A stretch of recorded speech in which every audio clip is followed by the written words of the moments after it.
একটি দেশের প্রধানমন্ত্রী টানা ৩ বার অবৈধভাবে ক্ষমতায় থাকার পর আবারও যখন চতুর্থবারের মতো ক্ষমতায় থাকতে চায়, তখন সেই দেশের সাধারণ জনগণ এবং বিরোধী দল কোনোভাবেই সেটা মেনে নেয় না। সে কারণেই সরকার তখন ক্ষমতায় টিকে থাকার জন্য তারা কি করে, সাধারণ মানুষকে পুলিশ দিয়ে থামাতে লাগে আর বিরোধী দলকে দেশদ্রোহী বলে ফাঁসি দিয়ে বিভিন্ন মামলা দিয়ে তাদের জেলে ভরে দেয়। আর এজন্য পুরো দেশে গৃহযুদ্ধ তৈরি হয়। আর এই যুদ্ধে পুলিশ একের পর এক সাধারণ মানুষকে মেরে ফেলতে লাগে। কিন্তু এই যুদ্ধ শেষে সেই দেশের সরকারের এমন দশা হয় যেটা বুঝতে হলে আপনাকে পুরো মুভির এক্সপ্লেনটা দেখতে হবে। তো আর কথা না বাড়িয়ে সরাসরি সিনেমাতে চলে যাচ্ছি। সিনেমার শুরুতে দেখা যায় আমেরিকায় খুবই যুদ্ধ চলছে, আর সেই দেশের সরকার অবৈধভাবে ক্ষমতায় থাকার জন্য বিরোধী দলের লোকজনদের উপর দেশদ্রোহী বলে মিথ্যা অপবাদ দিয়ে ভাষণ দিচ্ছে। আর লি নামের একজন সাংবাদিক তার বাসায় বসে সেই খবর দেখছিল। আর তখন লি বাসার বাইরে একটা গ্রেনেড ব্লাস্ট হয়, যেটা লি এর জানালা দিয়ে দেখা যাচ্ছিল। তো এর পরের দিন সকালবেলা লি যখন তার অফিসে যেতে লাগে, তখন দেখা যায় রাস্তার ভেতরে সেই দেশের জনগণ প্রচুর আন্দোলন করছে। আর সেই আন্দোলন ঠেকাতে সরকার তখন পুলিশ নামিয়ে দিয়েছে। আর লি তখন সেই আন্দোলনের ছবি তুলতে লাগে। তখন লি লক্ষ্য করে সেখানে আরো একটা মেয়ে ছবি তুলছে, যার নাম জ্যোতি। আর জ্যোতি মূলত কোনো সাংবাদিক না, কিন্তু সে সাংবাদিক হতে চায়। আর লি যেহেতু সাংবাদিক, যে কারণে পুলিশ লিকে কিছুই বলে না। কিন্তু জ্যোতি তো সাংবাদিক না, যে কারণে পুলিশ তাকে একটা বাড়ি দিয়ে ফেলে। আর এটা দেখে লি তখন জ্যোতির কাছে গিয়ে তাকে সাহায্য করে এবং সাংবাদিকের অ্যাপ্রন খুলে জ্যোতিকে গায়ে দিতে বলে। আর তারা যখন এইসব কথা বলছিল, তখনই একটা মেয়ে আমেরিকার পতাকা গায়ে জড়িয়ে আত্মঘাতী হামলা করে।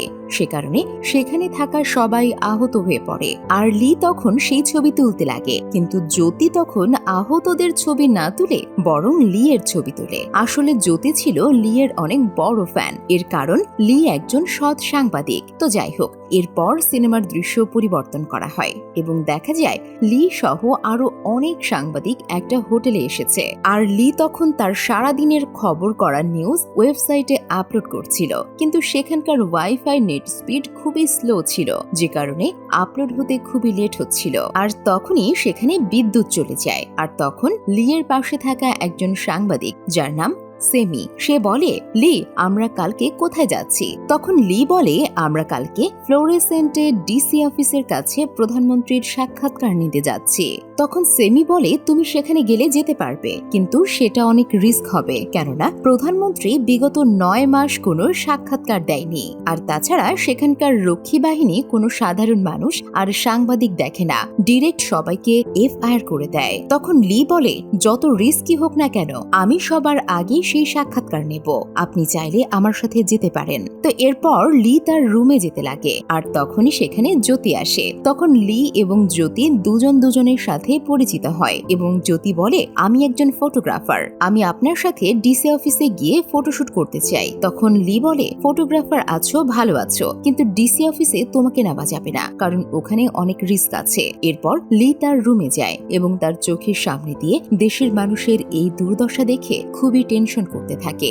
এখানে আপনাদের একটা কথা মানতেই হবে, যারা দেশকে ভালোবাসে তারা কখনোই দেশের মানুষের কষ্ট দেখে ভালো থাকতে পারে না। তো যাই হোক, এরপর সকালবেলা লি যখন ডিসি অফিসে যাওয়ার জন্য গাড়ির কাছে যায়, তখন সে দেখতে পায় জ্যোতি অলরেডি তার গাড়ির ভেতরে বসে রয়েছে। তখন লি জুয়েল নামে তাদের সাথে থাকা একজন সাংবাদিকের কাছে জানতে চায়, জ্যোতি মেয়েটা আমাদের সাথে কেন? তখন জুয়েল বলে, তুমি কালকে তোমার রুমে যাবার পর ওই মেয়েটা আমাদের কাছে এসে আমাদের সাথে ডিসি অফিসে যাওয়ার জন্য অনেক রিকোয়েস্ট করেছে, যে কারণে সেমি ওই মেয়েটিকে আমাদের সাথে নিয়ে যাওয়ার জন্য অনুমতি দিয়েছে।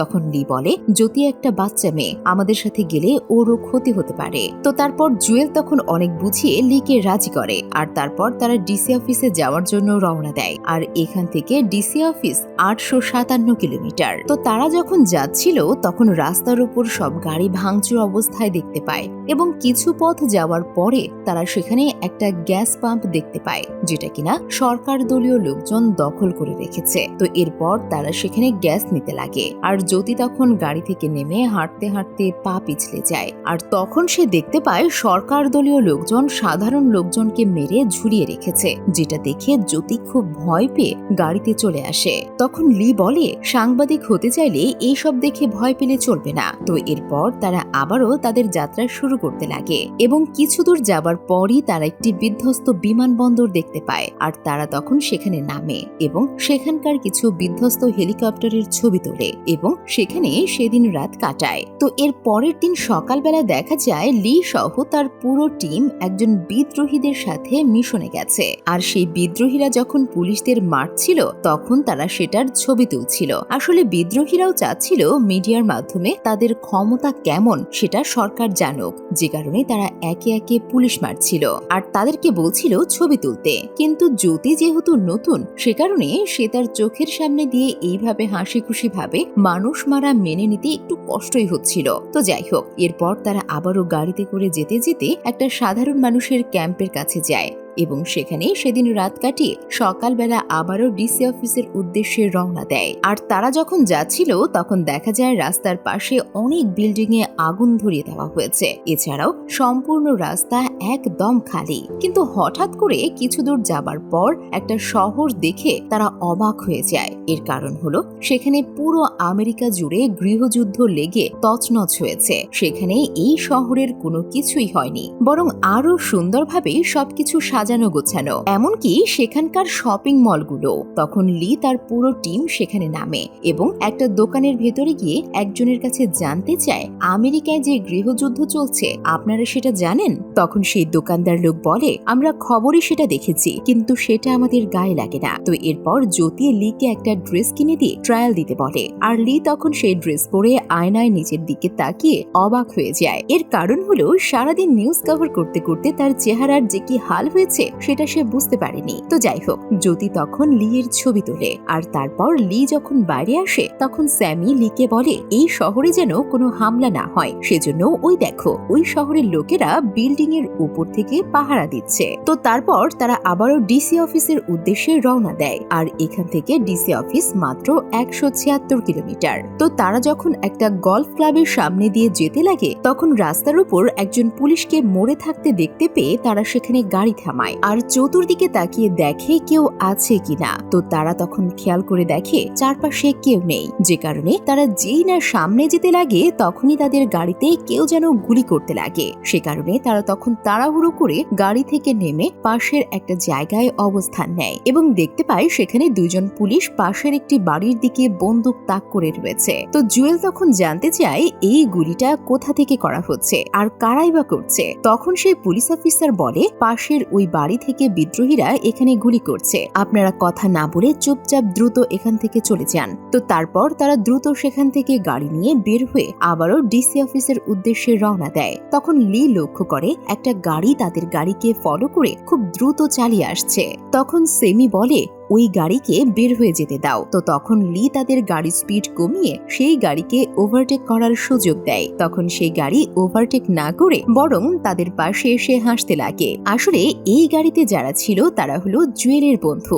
তারা মূলত জুয়েলকে দেখে দ্রুত গাড়ি চালিয়ে জুয়েলের কাছে এসেছে। তো জুয়েল তখন তার বন্ধুর সাথে কথা বলে। তখন টনি নামের একজন বন্ধু তাদের গাড়িতে আসে আর জ্যোতি তখন জুয়েলের বন্ধুর গাড়িতে যায়। আর তখন সেই গাড়ি জ্যোতিকে নিয়ে টান দিয়ে অনেক দূরে চলে যায়। আর সেই গাড়িটা এতটাই দূরে চলে যায় যে ওই গাড়িকে দেখা যাচ্ছিল না। আর সেই গাড়িটা না দেখতে পাওয়ার জন্য লি একটু টেনশনে পড়ে যায় এবং টনিকে বলে, আমি চাই জ্যোতিকে এই গাড়িতে ফিরিয়ে দেওয়া হোক। তখন টনি বলে, টেনশনের কিছু নেই, সামনে গেলে আমরা তাদেরকে পেয়ে যাব। কিন্তু সামনে যেতেই দেখা যায় জ্যোতি যে গাড়িতে উঠেছিল সেই গাড়িটা পড়ে রয়েছে। কিন্তু জ্যোতি আর ওই গাড়িতে থাকা আরো একজন ব্যক্তি ছিল, তারা কেউ সেই গাড়ির ভেতরে নেই, যে কারণে তারা তখন তাদের গাড়ির পাশে পার্কিং করে দূর থেকে দেখতে পায় এলাকার পুলিশ সেই ছেলে ও জ্যোতিকে ধরে নিয়ে যাচ্ছে। আর তার পাশে পাশে আরো একজন পুলিশ ট্রাক থেকে অনেকগুলো মানুষকে একটি খালের মধ্যে ফেলে লবণ ছিটিয়ে দিচ্ছে। তো এই দৃশ্য দেখে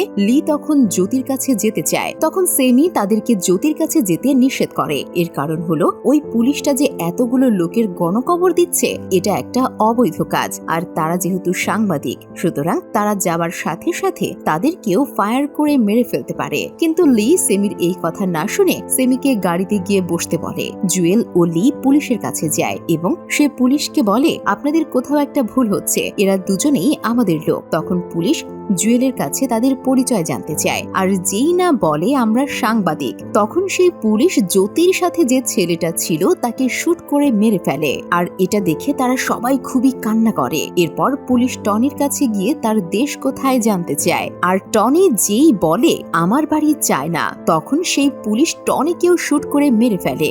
আর টনিকে মেরে ফেলতে দেখে জুয়েল একটু চিল্লাতে লাগে। তখন সেই পুলিশ জুয়েলকে শুট করে মেরে ফেলতে লাগে। আর তখনই স্যামি পেছন থেকে গাড়ি নিয়ে এসে ধাক্কা মেরে সবাইকে তাড়াতাড়ি করে গাড়িতে উঠতে বলে। কিন্তু স্যামির গাড়ির ধাক্কার কারণে জ্যোতি খালের মধ্যে লাশের উপর পড়ে যায়। তো এরপর জুয়েল জ্যোতিকে সেখান থেকে টেনে তোলে এবং তাড়াতাড়ি করে গাড়িতে ওঠে।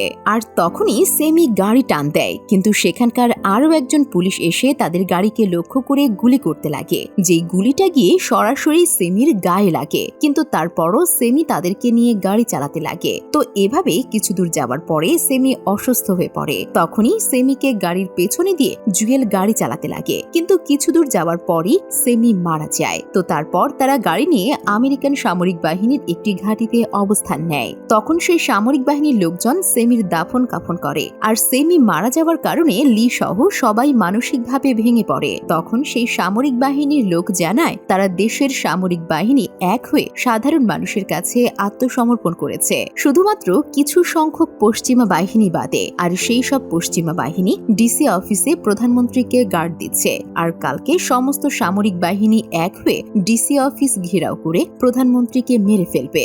জুয়েল তখন সামরিক বাহিনীকে রিকোয়েস্ট করে যেন ডিসি অফিসে তাদেরকেও সাথে নিয়ে যাওয়া হয়। আর সামরিক বাহিনীর লোকজন তাদেরকে সাথে নিয়ে যাওয়ার জন্য রাজি হয়ে যায়। তো এর পরের দিন জুয়েল, জ্যোতি এবং লি সামরিক বাহিনীর সাথে ডিসি অফিসের কাছে যায়। আর সেখানে পশ্চিমা বাহিনীর সাথে সামরিক বাহিনীর খুবই গোলাগুলি হয়। আর এই সমস্ত কিছুই জ্যোতি তার ক্যামেরা দিয়ে ছবি তুলছিল, কিন্তু লি কোনো ছবি তুলছিল না। এর কারণ হলো সেমি মারা যাবার কারণে লি খুবই ভেঙে পড়েছে। তো যাই হোক, এক পর্যায়ে সামরিক বাহিনী যখন সমস্ত পশ্চিমা বাহিনীকে মেরে ফেলে তখন প্রধানমন্ত্রী একটি গাড়িতে করে পালিয়ে যেতে লাগে। আর সামরিক বাহিনী তখন সেই গাড়ির উপর হামলা করতে লাগে। তখন লি জুয়েলকে বলে, প্রধানমন্ত্রী ওই গাড়িতে নেই, আমি শিওর এখনো সে ডিসি অফিসের ভেতরে আছে। তো তারপর লি জুয়েল ও জ্যোতিকে নিয়ে ডিসি অফিসের ভেতরে যায়। আর সামরিক বাহিনী তখন গাড়ির ভেতরে প্রধানমন্ত্রীকে না পেয়ে তারাও নিশ্চিত হয়ে যায় যে প্রধানমন্ত্রী ডিসি অফিসের ভেতরে আছে, যে কারণে লি এর সাথে তারাও ডিসি অফিসের ভেতরে ঢোকে।